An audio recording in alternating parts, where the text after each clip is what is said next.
This is Dane Wigington with GeoengineeringWatch.org. We've had some incredibly unique footage sent to us. This footage should be an excellent tool for those that are trying to wake others up to the climate engineering programs. This is a tanker. It appears to be an Airbus A340-200.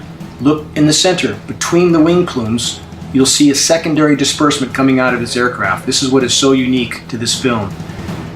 Even though we have spray already emitting from the wings, we have a secondary disbursement, very visible here, between the plumes of the aircraft. Now, this footage should be an excellent tool to use for waking others up that are not yet aware of these programs.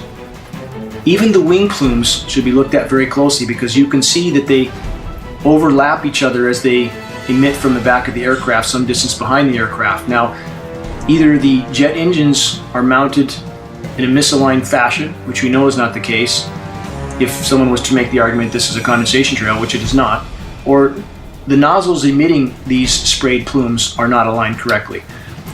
So these long stringy trails we see in this particular kind of aircraft behind tankers, we typically see this behind the larger tankers that fly at a lower altitude, a different composition trail, long stringy, sometimes they break into links, but the tankers fly at lower altitudes because they carry a larger payload. And again, in a minute, we'll see the secondary disbursement happening between these two trails of the aircraft. In Northern California, we see these tankers flying south, leaving massive plumes like this. We see them flying north later in the afternoon, leaving nothing.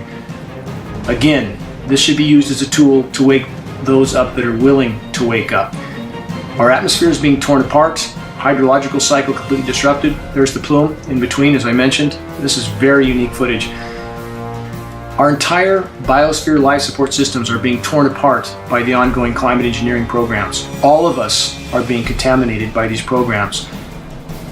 Every human test subject that is examined for aluminum buildup in the system shows astronomical amounts of these metals, from hair tests to urine tests to blood tests. There is absolutely no question we are being exposed to what they are spraying above us. It's building up in our systems, it's toxifying the soils, it's sterilizing the waters. In Northern California alone, we've seen a 90% decline in aquatic insect life and terrestrial insects. The forest is literally imploding. The UV radiation levels are off the charts. We know the climate engineering is a direct causal factor for that. The entire web of life is being torn apart, the entire planet contaminated by these programs. It's up to all of us to sound the alarm. Every single one of us, make every day count. Time is not on our side. This is Dane Wigington with GeoengineeringWatch.org.